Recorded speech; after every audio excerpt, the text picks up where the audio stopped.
5월 1일 미국 FDA는 국립전염병 알레르기 연구소 주관의 임상시험을 근거로 렘데시비르의 효과를 인정하고 긴급 사용을 승인했습니다.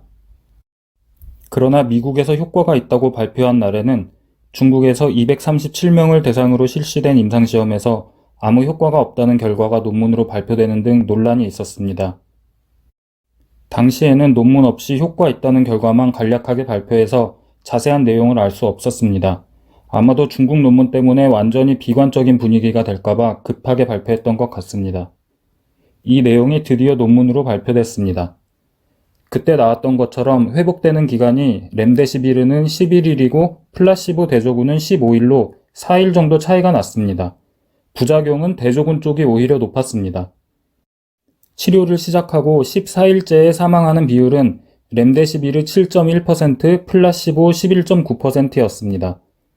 통계적으로 인정되기에는 부족한 차이였습니다. 냉정하게 말하면 사망률을 낮춰주지 못한다입니다. 28일째의 사망률이 얼마나 되는지는 아직 결과를 얻지 못했다고 합니다. 이 표를 보시면 가운데 점선이 있습니다. 점선에서 오른쪽으로 갈수록 렘데시비르 치료군이, 왼쪽으로 갈수록 플라시보 쪽이 빨리 회복됐다는 의미입니다. 가로로 쭉 늘어진 선은 신뢰 구간을 의미하는데 가운데 점선에 걸쳐 있으면 통계적으로 차이가 없다는 의미입니다. 가장 특이한 점이 아시아인에게는 효과가 없다는 점입니다. 아시아 지역에서 임상시험에 52명이 포함됐습니다. 확인해보니 우리나라와 일본과 싱가포르 3지역입니다. 가운데 점선 걸쳐 있는 게 효과 없다는 의미입니다. 밑에 보시면 임상시험 참여자를 인종별로 분류했는데 아시아인은 134명입니다. 미국 같은 곳에 사는 동양인들이 추가됐겠죠? 아시아인들에게서는 효과가 없습니다.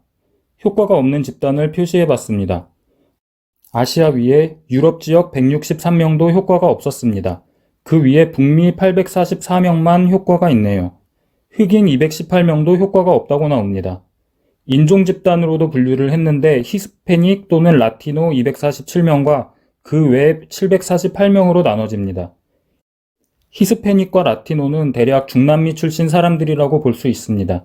이들에게도 효과가 없습니다. 아시아인과 흑인은 744명에 묶였을 텐데 북미 백인들에게 휩쓸려서 효과가 있게 됐습니다. 이게 인종 간의 유전적 차이 때문인지 연구기관마다 모집된 환자들의 특성이 차이가 있어서 그런 것인지 바이러스의 변이 때문인지 우연히 이렇게 나왔는지는 더 기다려봐야 판단이 가능할 것 같습니다. 그리고 나이로 분류해 봤을 때 40세에서 65세 미만에서는 효과가 없었습니다. 임상시험 참여 시점의 증상에 따라서도 나눴는데 산소 공급이 필요 없는 4단계부터 기계적 인공호흡이나 에크모 장치가 필요한 아주 위독한 7단계까지 중에서 오직 5단계에서만 효과가 있었습니다. 5단계는 인공호흡 장치는 아니고 산소 튜브를 통해서 코에 고농도의 산소를 공급해주는 수준의 치료입니다. 폐렴으로 인해서 폐 기능이 떨어지면 산소를 충분히 획득할 수가 없어서 산소 공급을 도와주는 방법입니다. 상태가 좋은 사람, 상태가 나쁜 사람에게는 효과가 없고 중간 정도인 사람에게만 효과가 있다니 참 이상합니다. 특히 궁금했던 점이 감염되고 치료를 빨리 시작했을 때와 늦게 시작했을 때 효과의 차이가 있는지였습니다. 10일을 기준으로 그룹을 나눴는데 위아래가 거의 비슷합니다. 치료 시작 시기는 영향이 없었습니다. 우리나라는 연구 결과를 좀 더 지켜보고 렘데시비르 사용 승인을 결정하겠다는 입장이었는데 24일 중앙임상위원회 위원장 발언을 보면 승인할 것 같습니다. 서울대에서의 임상시험이 이 논문 이후로 얼마나 진전이 됐는지 궁금합니다. 우리 한국인들이 효과를 기대할 수 있을지 모르겠습니다. 게다가 중국의 임상시험에서 중국인들에게 효과가 없었습니다. 렘데시비르의 미묘한 효과를 이해하려면 더 기다려봐야 할 것 같습니다. 어쨌거나 효과가 뛰어나지 않다는 것만은 확실해 보입니다.